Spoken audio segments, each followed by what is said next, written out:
If they can write to the Benue people to prepare for war, haven't infiltrated the southwest, the southeast, the south, and every other part of Nigeria, don't you think they might also be preparing to unleash mayhem to take over those ancestral homes of the Jews or the Biafrans? That has been Fulanis and Islamites. Kill them, take over their land has always been the vision. You have to prepare. Go home and prepare.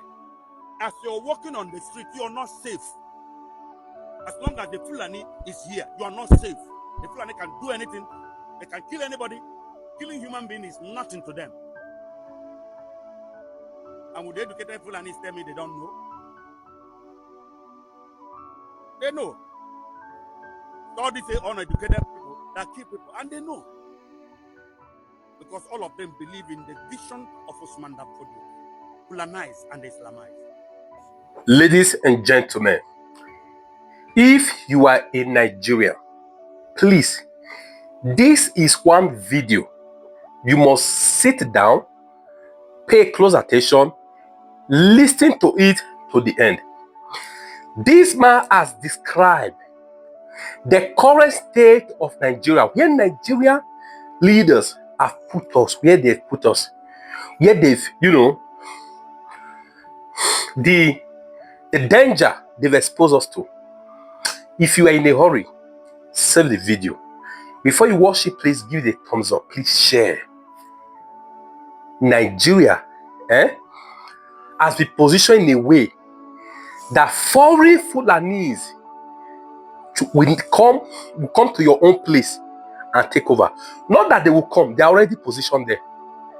Fulani foot soldiers, they are already positioned to take over your place. Like this video, share it, watch to the end. Thank you. I often say that whenever you refuse to do the right thing, you have pushed the knob that will trigger the happening of the wrong thing. In other words, whenever you refuse to do the right thing, you have done the wrong thing. The polity in this country is terrible. The political structure of Nigeria is terrible. Those in leadership positions in Nigeria are terrible people who refuse to do the right thing.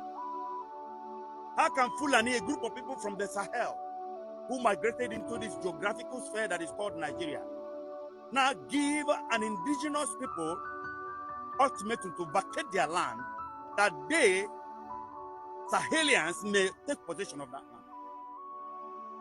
It's crazy. It is unacceptable. But then you look at it, Bible says that whatsoever a man soweth, the same he shall reap. The Bible says as long as the earth endures, sowing time and reaping time will never cease. And I say life is faithful. It gives back to you what you gave to it. If you put 1 million naira in the bank, you cannot go and withdraw 1.1 million naira. One dime above it, no, one cannot get. If you sow cassava, you will reap cassava. If you sow rice, you will reap rice. What did Benue people do to Igbos during the war? Igbos who were fleeing north from being killed in the north, getting home to Benue. Benue people will kill them in Benue. And so the blood of innocent Igbos massacred by Benue people has been speaking to God for vengeance against Benue people. And God is a God of vengeance. People think they can do something and get away with it. No. Once you do wickedness, Bible says, evil shall slay the wicked. Now, so if you do evil, one day you have just put some money in the bank. One day you go back and take it. If you do evil, you have just sown something. A day is coming, you will reap it. My pain now is the 13 Igbo communities created into Benue. They should find a way and vacate there, because hell is coming on Benue. Now, the killing there has been so much since Buhari, the Fulani, came into power, and has been desiring to fulfill the vision of Usman Dan Fodio, the Fulani father, which is Islamize and Fulanis. And that is the program that the Fulanis are still pushing to actualize every time in this country. Trying to make Nigeria a hub for the Fulanis. It is a pity that such thing is happening. It is a pity because no matter what, the Benue people are humans. You don't waste human blood like you're wasting the blood of animals. Because even those who are killing now will one day receive their own repercussion. That is the situation. And that's why I keep saying it. Nigeria will never prosper. Nigeria will never grow. It will never be well in Nigeria until the political structure is changed. How do you mean the political structure is changed? You mean removing APC for another party to take over? It's not about political party. It's about the political structure. We have to go back to regional government or practice true federalism. States control your resources. Pay percent to the federal cost for the maintenance of the federal structure. Three options. One must be done.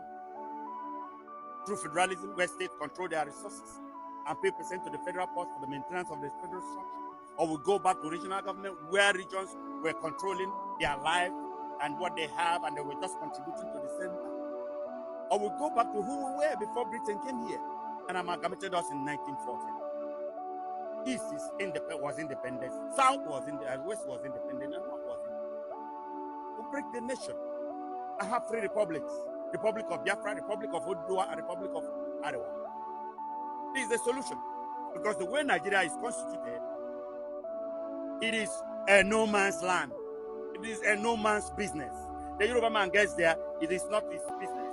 The Hausa man gets there, it is not his business. The Easterner who owns the resources, the oil, is cut off from power totally. And so the oil, since it doesn't belong to the West, West can mess it up. Since it doesn't belong to the North, North can mess it up. And they sit on power with the help of Britain. So that is the problem. The political structure is the problem. And this problem will continue unabatedly. Because you cannot do wrong and reap right. You cannot do something wrongly and get the right result. No, it doesn't ever happen. Okay, the political structure is one of the nightmares. That is the major nightmare. That is the major problem.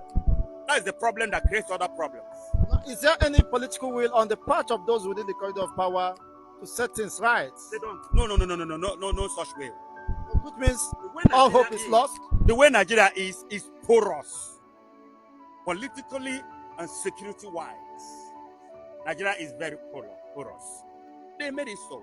Britain made it so that they may be able to access our wealth and take our wealth. They are living on our wealth. Britain has always had this philosophy: divide and rule. They divide you if you are part of their colony, and then they take what you have.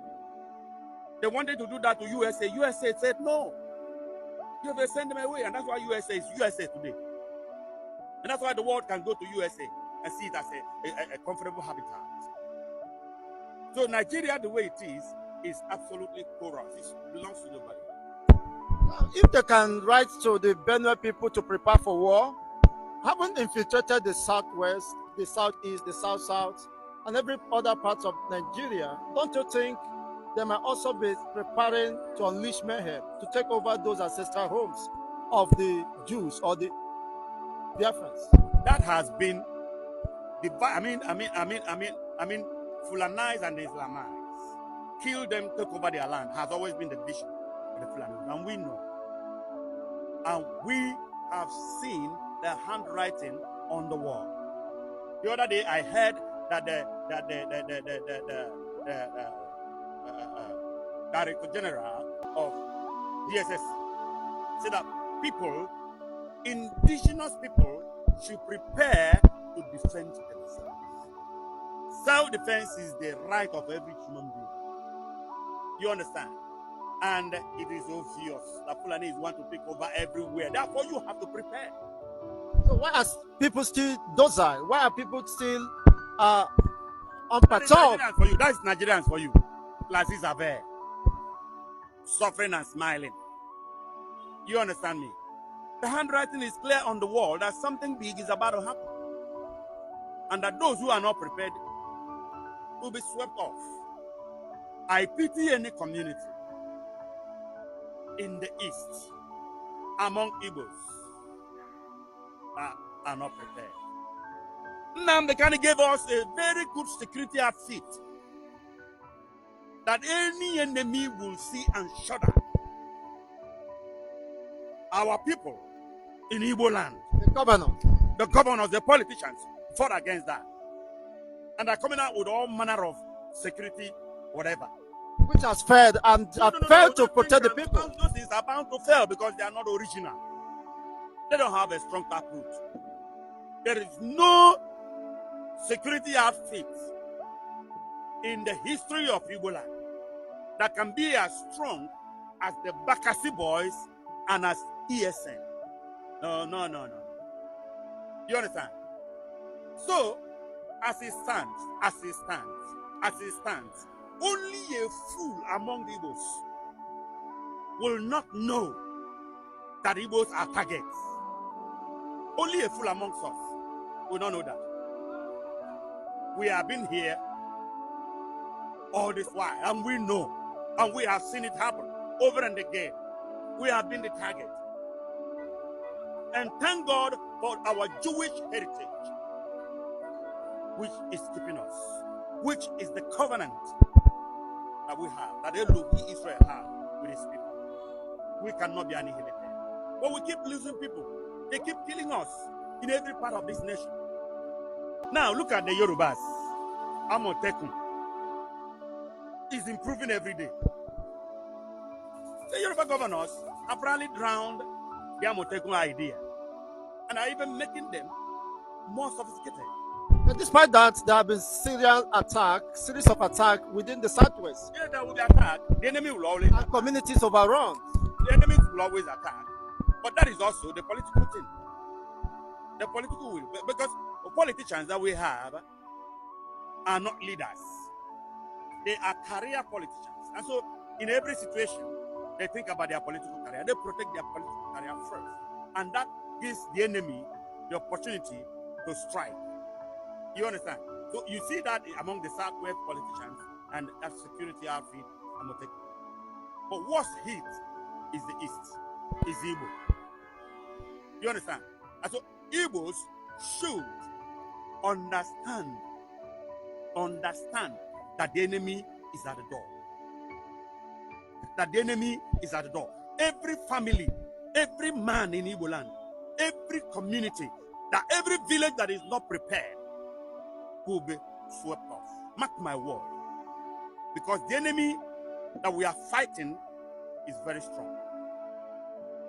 The enemy that we are fighting are dead men. How do we get here that Fulani, a minority, people who migrated, they are not indigenous. They are not indigenous people. Now coming to conquer the entire indigenous ethnic nationalities, and they are keeping quiet. Oh well, that is Nigeria for you. That is Nigeria for you. And there is a cause working against us with that name, Nigeria. Because when Flora Shaw coined that name, Nigeria, what she had in mind was nigger area. And the word nigger means backward, darkness, stupid, idiotic, retrogressive, evil. And then she and her husband and the British, colonial masters there sat over it and no, you can't call them nigger area. You baptize it Niger area, Nigeria. So there is a cause in that name, and that name must be changed. That's one of the things we must do here. If we can't, people should just forget about this country. One day we all will fall. Because any other war that will happen here, which is obvious, will happen. Because there is proliferation of arms as we speak.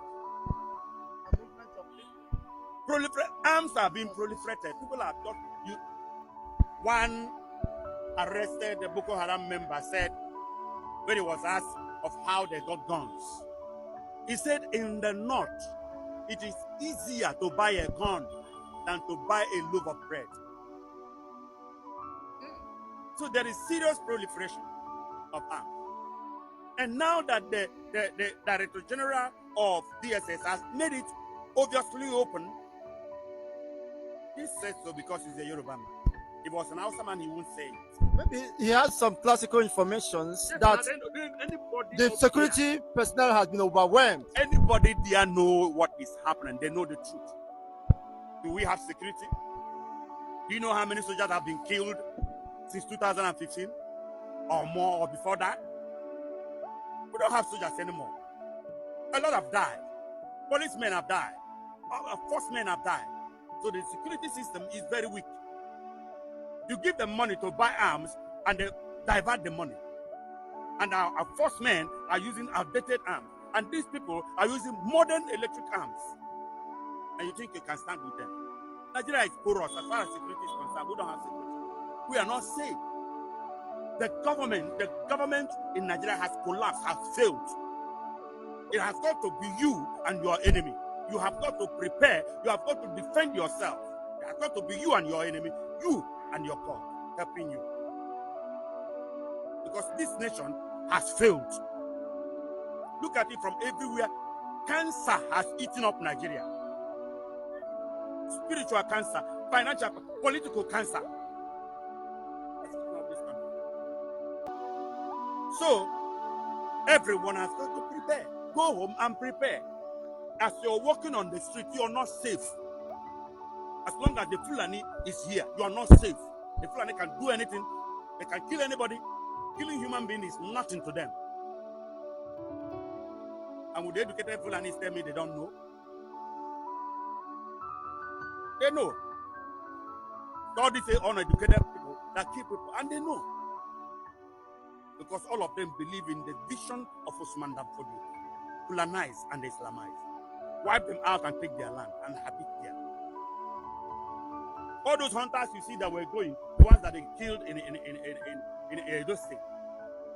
For goodness sake, you say you are hunters and you barging on a community. Don't they have hunters, your partners over there? Don't you know you are supposed to write them and tell them you're coming? Do you know their bushes more than them? Is it not the indigenous people that know their bushes where animals are? And so you write them that you're coming. And if you come, you team up and they take you to where animals are. And you do your hunting and you give them their beat and you go. But you barging on people, armed, and you say you're hunters. Hunting human beings or what? That is the question people have not answered. The land of the people, find a way and kill the people, settle down there. After a time, they become indigenous. Was that not what they did in the north? And have overpowered indigenous Hausa people. So there is danger in the land. Absolute